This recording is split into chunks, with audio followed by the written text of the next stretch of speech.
Sejam todos bem-vindos ao nosso podcast. Hoje vamos falar sobre a história e os princípios do cooperativismo de uma forma clara e breve, destacando os principais pontos que estão ligados e são usados dentro das cooperativas. O espírito cooperativista acompanha o desenvolvimento da sociedade desde o início da humanidade. Colaboração, cooperação e ajuda mútua, práticas naturais dos seres humanos, foram e são fundamentais para a superação de diversos desafios coletivos. E é nesse contexto de superação que a sociedade observou o surgimento de um ideal de coletividade para vencer desafios socioeconômicos compartilhados por uma grande parcela da população mundial.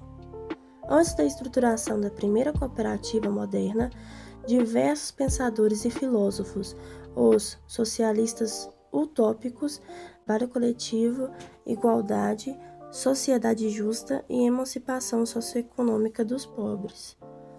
Os pioneiros de Rochdale. A origem da experiência mais moderna de cooperativa, tal qual a conhecemos hoje, deu-se com a constituição da Sociedade Equitativa dos próprios pioneiros de Rochdale. Essa sociedade surgiu em Manchester, na Inglaterra, e representa 150 países ocidentável, constituído de modo prático a doutrina e os princípios, que são referências para o cooperativismo até hoje. Em um contexto bastante diverso para os operários, um grupo de 28 tecelões se convenceram que o único caminho possível para minimizar a vida de miséria vivenciada em plena Revolução Industrial seria necessariamente por um empreendimento cooperativo. Com a ideia de uma cooperativa de consumo nas mãos, os tecelões se engajaram na difícil tarefa de levantar recursos de quem não tinha quase nada, eles próprios. 20 anos depois, a cooperativa já contava com cerca de 5.000 associados. 7 princípios do cooperativismo. Primeiro princípio: adesão livre e voluntária. Quem quiser fazer parte pode fazer, desde que você esteja apto a entrar, e a cooperativa tem que estar apta a te receber. Limitação técnica. Segundo princípio: gestão democrática. As cooperativas são organizações democráticas, controladas pelos seus membros, que participam ativamente na formulação das suas políticas e na tomada de decisões. Terceiro princípio: participação econômica. Os membros contribuem equitativamente para o capital das suas cooperativas e controlam-no democraticamente. Parte desse capital é normalmente propriedade comum da cooperativa. Quarto princípio: autonomia e independência. As cooperativas são organizações autônomas, de ajuda mútua, controlada pelos seus membros. Se firmarem acordos com outras organizações, incluindo instituições públicas, ou recorrerem a capital externo, devem fazê-lo em condições que assegurem o controle democrático pelos seus membros e mantenham a autonomia da cooperativa. Quinto princípio: educação, formação e informação. As cooperativas promovem a educação e a formação dos seus membros, dos representantes eleitos e dos trabalhadores, de forma que estes possam contribuir eficazmente para o desenvolvimento das suas cooperativas. Sexto princípio: intercooperação. É a cooperação entre as cooperativas para o fortalecimento do movimento como um todo e dos princípios cooperativistas.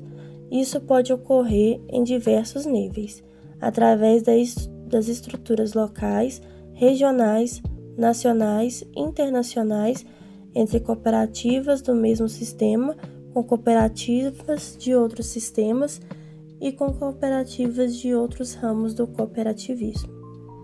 Sétimo e último princípio: interesse pela comunidade. As cooperativas trabalham para o desenvolvimento sustentável das comunidades, onde estão inseridos, ambientalmente corretos e socialmente justos.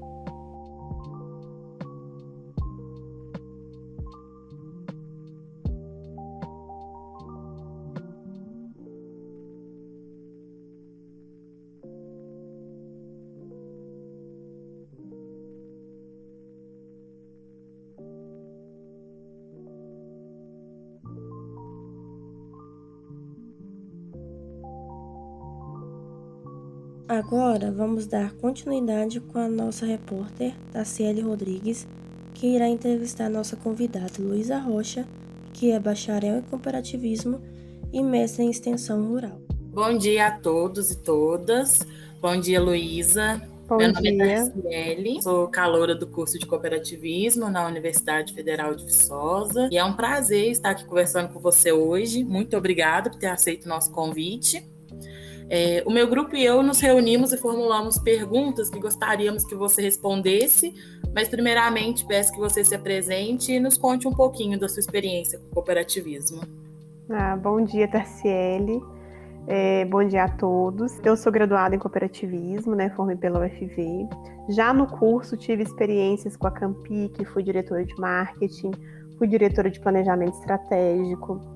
Nessas experiências, pude ter contato com algumas cooperativas, principalmente a cooperativa de crédito da UFV. Então, nesse trabalho, a gente conseguiu colocar em prática muitos conteúdos aprendidos em sala. A principal vantagem da empresa júnior é isso, é poder materializar o que a gente vê em sala, o que a gente vê em conteúdo teórico. Depois da minha formação, eu entrei no mestrado em extensão rural, um mestrado muito procurado por quem é da área do cooperativismo. Na extensão rural, eu pude ter contato também com algumas cooperativas, trabalhei com cooperativas de produtores rurais, Então, a minha experiência no cooperativismo foram essas experiências voltadas ao ambiente acadêmico. Trabalhei também por um tempo no programa Gestão na Prática, que também acaba envolvendo profissionais do cooperativismo. É um programa liderado pelo professor Pablo.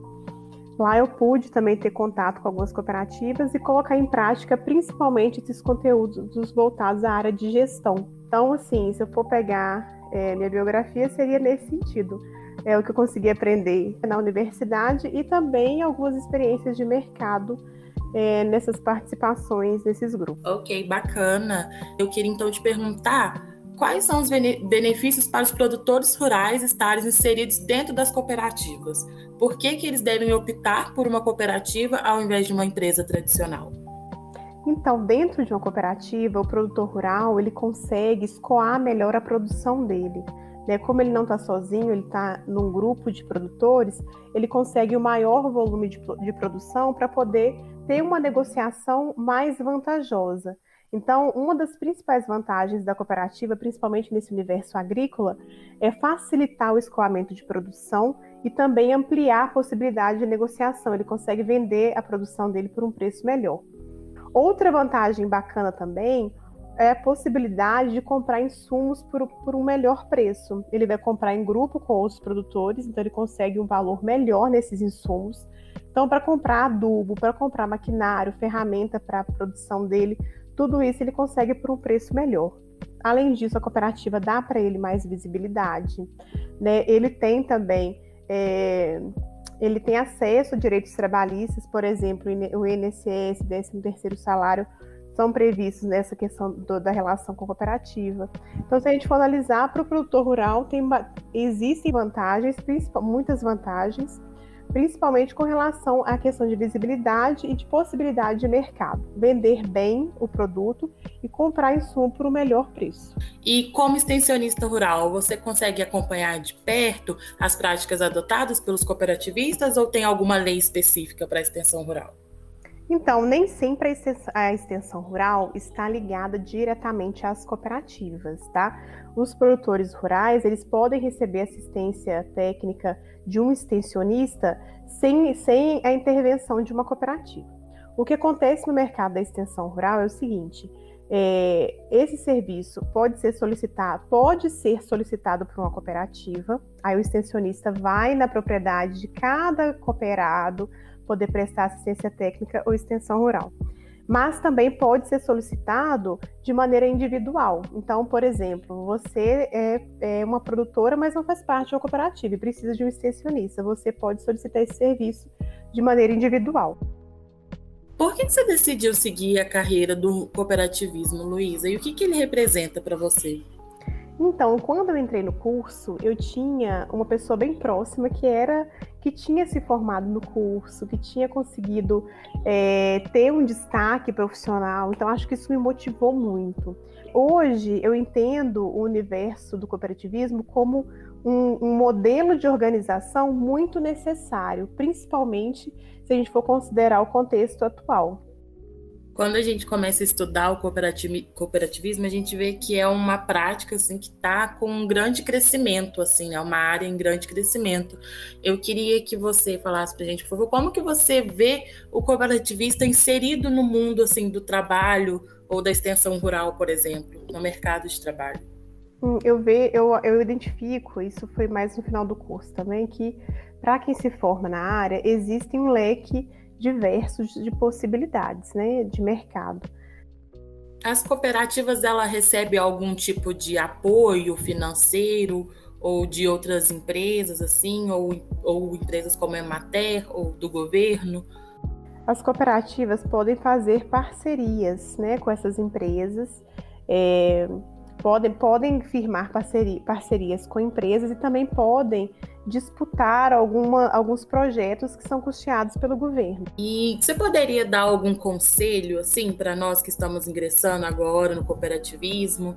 É poder aproveitar o máximo de oportunidades. Então, mesmo que seja uma oportunidade que às vezes não te remunere, né, que seja voluntária, vai ser uma experiência que vai te colocar em contato com ou um projeto diferente, com o mercado, enfim. Aproveitar as oportunidades de maneira geral para poder ter contato com o máximo de coisas, né? Esse foi o nosso podcast. Espero muito que vocês tenham gostado e o link da entrevista completa estará na descrição.